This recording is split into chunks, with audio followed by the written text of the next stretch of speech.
We ready to roll? So whenever you're ready, go right ahead. Great. Yeah, well, thank you. Really, really excited about this opportunity to, have our team go down to Miami, play against an unbelievable opponent with such great history. So much respect for them, what they've been able to do, Coach Saban, his staff, and those teams very, very excited to have this opportunity. This is something that, we talked about early on, and then when the season was canceled, we talked about the opportunity to get back, or an opportunity to play in this very game, and here we are. So already started with a great week of preparation, and continue that preparation this week as we head down to Miami. Okay, thank you. First up, we'll hear from Ralph Russo. Ralph? Hey, Ryan. Very, very fast one. You guys are still on target to play Monday, correct? Correct. Okay. A broader question. When Urban first brought you in, what was he looking for as far as changes in the offense, and what did you envision the changes that you could bring to this offense? We didn't really get into specifics on what was looking to be changed. I think he just felt like, there needed to be a change, and we spent a lot of time talking about what really, the offense was and where he saw it going.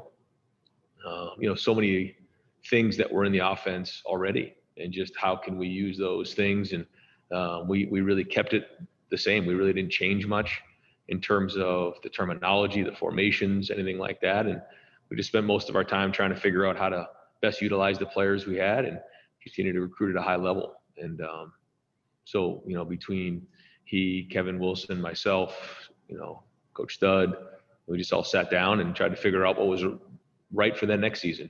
We had JT, and then it changed. We had Dwayne, and now Justin. And so each year it's changed, tweaked here and there. But at the end of the day, I think the basis of it has pretty much stayed the same. All right. Next, we'll hear from Bill Rabinowitz. Bill?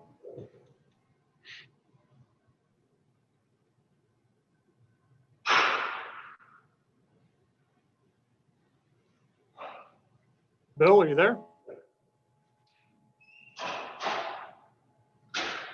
Okay. Well, let's try Nathan Baird. Nathan?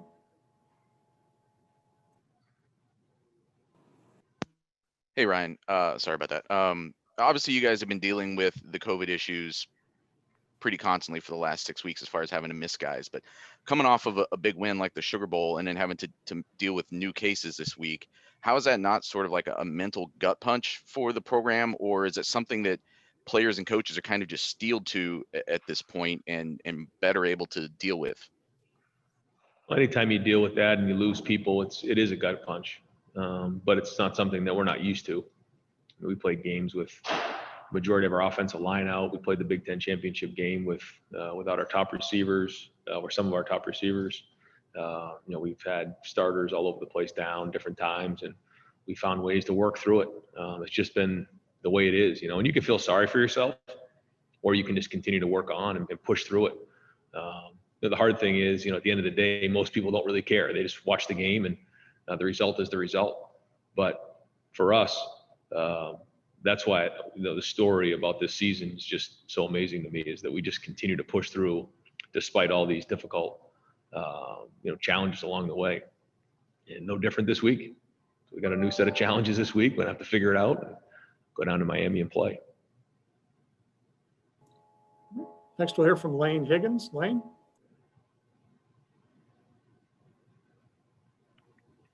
Hi, Coach Jay. Wanted to see if you had an update for us on the status of Justin Fields, and kind of as a follow-up to that, even if he is healthy enough to play, would you consider tailoring the offense, perhaps limiting designed quarterback runs at all to account for where Justin is at? Yeah, no real update. Don't really give up injury updates.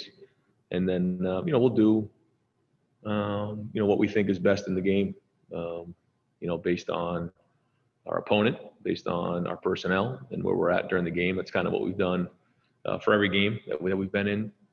And so we'll continue to do that this week. All right. Next, we'll hear from Austin Ward. Austin. Ryan, yesterday Kerry was talking about how actually rewarding this season has been.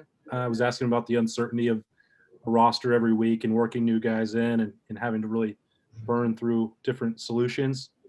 Is rewarding the word that you would use as the head coach, or what has this been like with dealing with those challenges every week?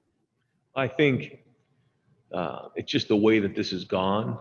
The minute you want to feel good and take a deep breath and count your blessings and, like you said, feel the reward of what we've done.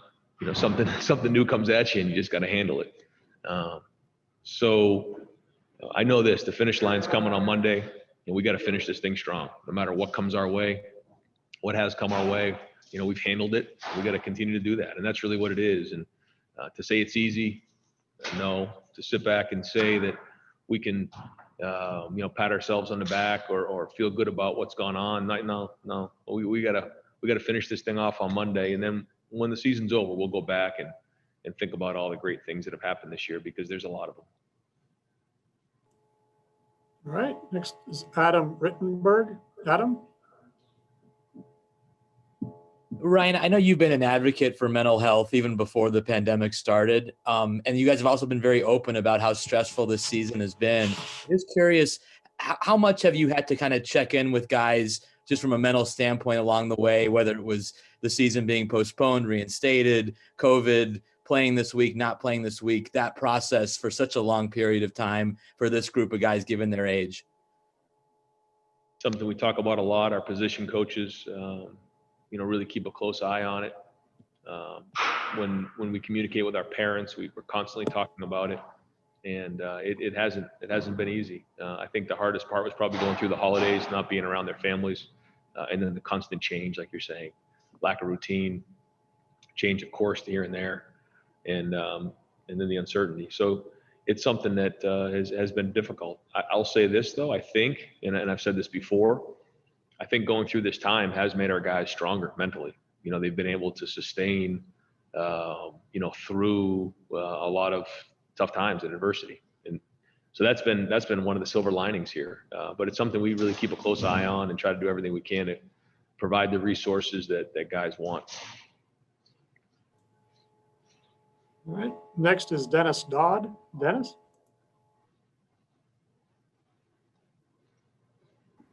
Ryan, Pat Fitzgerald and Mike Hankwitz are so good. Was that more about them going against your offense in that championship game, or was it more about the offense not functioning as well, or a combination of both?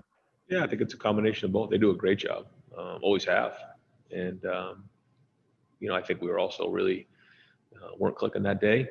It doesn't take much to be off. We say that all the time. So I think it was a combination of things.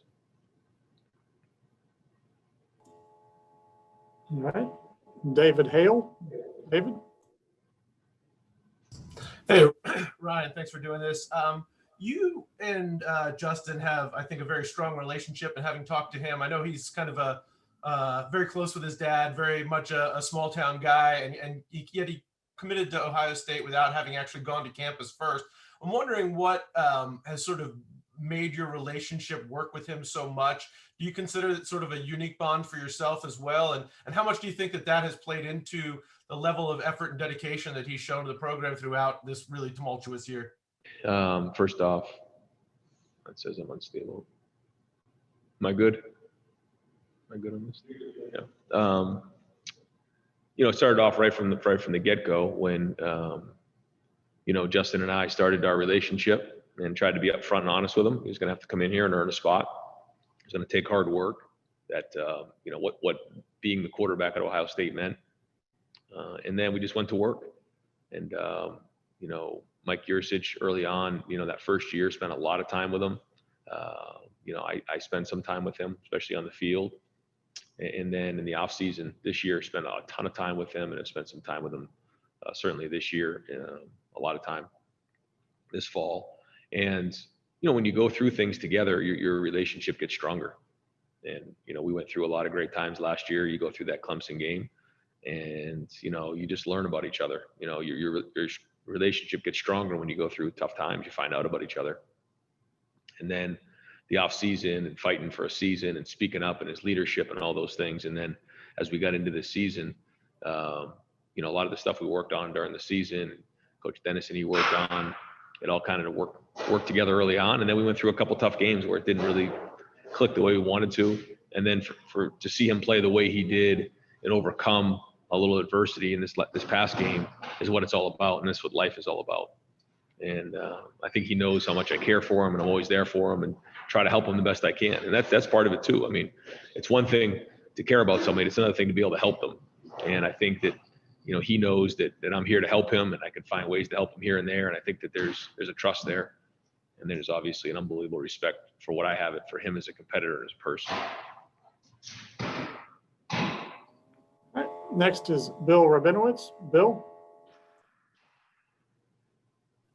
Can you hear me this time, Ryan? I can. All right, good. You're in the national championship game and only your second full year as coach. With all you've had to deal with this year, I'm sure that's not really on forefront of your mind. But can you put into words what it's like for you to be at this point and what it would mean to win it, especially when you're going against somebody like Nick Saban? I appreciate those words, Bill. I don't. I think you probably know me now. I'm probably not going to get into that right now, just because, you know, we're in the moment, and all that really matters is preparing for this game. I think when you start to take a step back, you get distracted, and every minute of the day, I tell the players, should be spent on Alabama. That's it. If you're spending your time thinking about anything else, tickets, you know, travel, family, this, that, what's going on after, what went on last week, it's a distraction towards focusing on this game. Because this is what matters. Certainly very, very honored to be in this situation. Don't get me wrong. And it's really about the players. The fact that these guys have an opportunity now to go play in this game and do something that would just be amazing. So that's really it. Just focusing on the game. And I think, you know, hopefully after this game, we're able to take a deep breath. I hope, anyways. I feel like during these past, you know, 2 years and even a little bit more, I just haven't been able to take a deep breath. It just, I felt maybe after last year, you know, into March, I was able to, and then the quarantine hit, and then it just became chaos again. So looking forward to finishing this thing the right way, and then taking a deep breath and decompressing and trying to reflect on what just happened this year.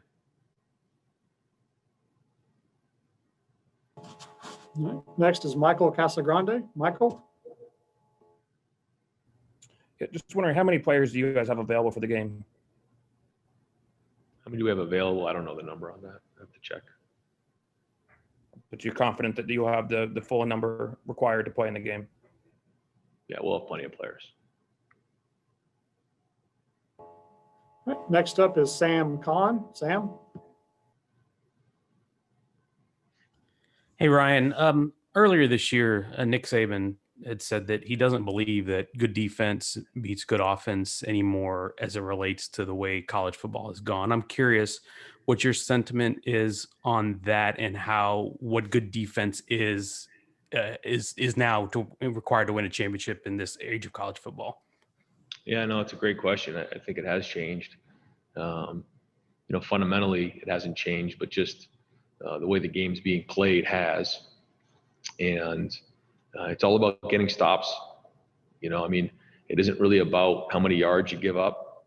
I think controlling the game does matter. But at the end of the day, it's about getting stops, forcing field goals, and getting turnovers. You know, you can let them drive the entire length of the field, but if they kick field goals or you get turnovers along the way, good things are going to happen. So I think that really is where it's at. And, you know, it depends on how strong your offense is. And I think both sides have to play off of each other. I think that's really, really important. One good thing about, you know, being so involved in the offense is that you kind of understand as the head coach that, you know, it takes both sides in all three phases to you know, mesh together for it to work. And you can't work in three different silos. And I think that's a big part of it as well. So, you know, when you tie the two sides in together with special teams, then I think you can put together a good plan. But to answer your question, I think nowadays it's not about how many yards you give up. It's just literally how many stops can you get, whether by turnovers or forcing field goals. Next, we'll hear from Bill Landis. Bill?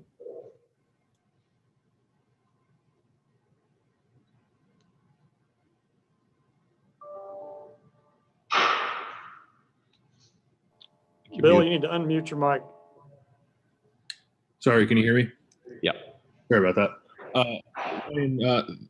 Part of this feels a little similar to the 2014 season Ohio State had, where in that year, getting the semifinal and playing Alabama seemed like such a target, and then they accomplished it and sort of had to recalibrate to play the national title game. And I think on some level, maybe Clemson was a target for you guys. Maybe you disagree with that, but to have such an emotional win against a team that, you know, you played a tough game against last year, you had been thinking about a lot, and then turning around and having to play this, like, is there any difficulty in, I don't know, ratcheting up the same kind of emotion again? I mean, anytime you play somebody like Alabama for a national championship, it's going to be a challenge. And, you know, it was an emotional game. It was an emotional win, but nobody said they wanted to come back to just play in this game. They came back to win it. So, you know, I think our guys have the eyes on the prize, and it's a slow build, you know, towards the game.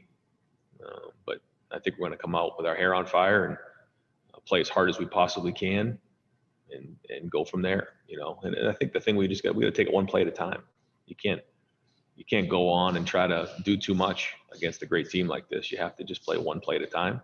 On defense, you get one stop at a time. On offense, you get one first down at a time. You just focus on that. You look up in the fourth quarter, you see where you're at.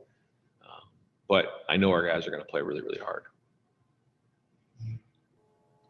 Next is Barry Tramel. Barry? Yeah, Ryan.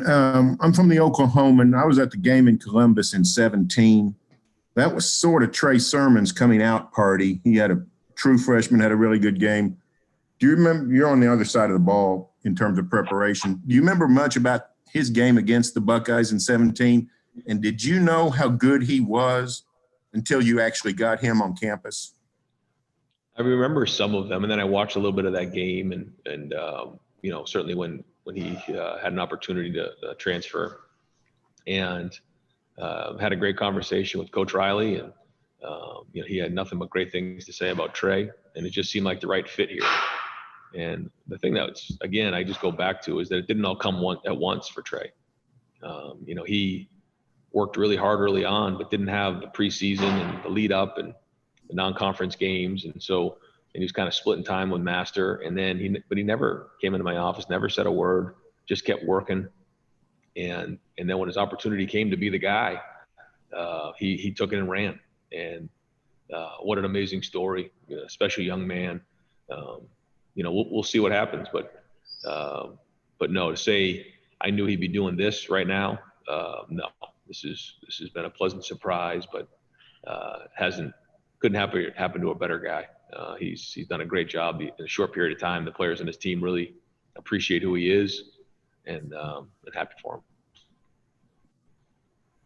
him. Next is Billy Witz. Billy?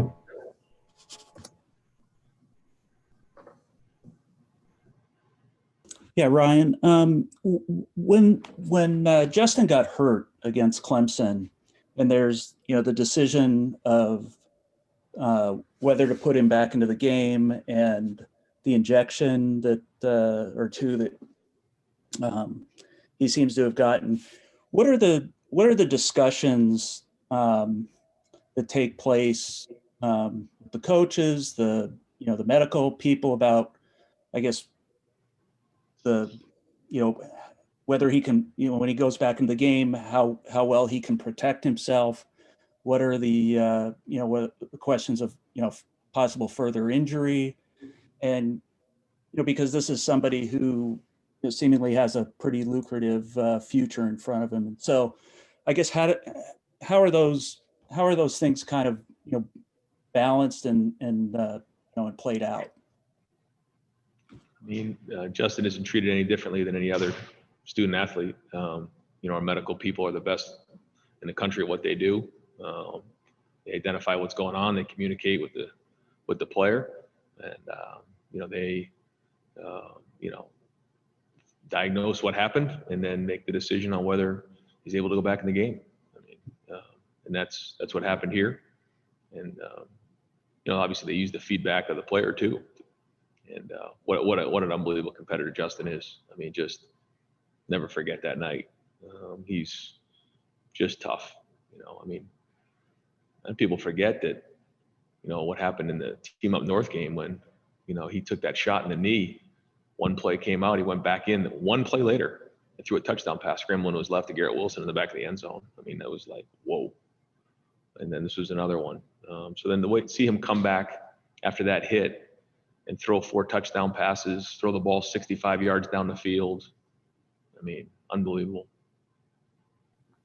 Are there things that you look at though with, just of making a determination of whether he can protect himself? I don't think anybody questions his competitiveness and interest in being out there, but just as far as, whether he can, protect himself, the way, he can move around at all, et cetera. I mean, yeah, that's up to our medical people, and it's the same thing we do for every game. We have time for one more. Stephen Means. Stephen? Hey, Ryan, just back on Trey a little bit. He is a guy who transferred in here at a time when he didn't necessarily transfer like Justin did, where he kind of had an off season to really get to know a lot of these guys and do the stuff you would do if we weren't in the middle of a pandemic. So saying that, when did you see him start to get comfortable around this? And how did that maybe translate onto the field? Yeah, probably the Michigan State game, and then into the but he popped a few runs there. Okay, that was good. But then the Big Ten championship game was when he just really took off. I mean, it just as early as that. I mean, it was probably the second half is when I really realized what was going on. He was running hard, but then it just kind of went to a second level, and then he played great last week. Great. Thank you very much, Coach. Thanks for watching. Be sure to click on that subscribe button so you don't miss a single thing, and come visit us over at BuckeyeGrove.com for all the best Ohio State information on the web.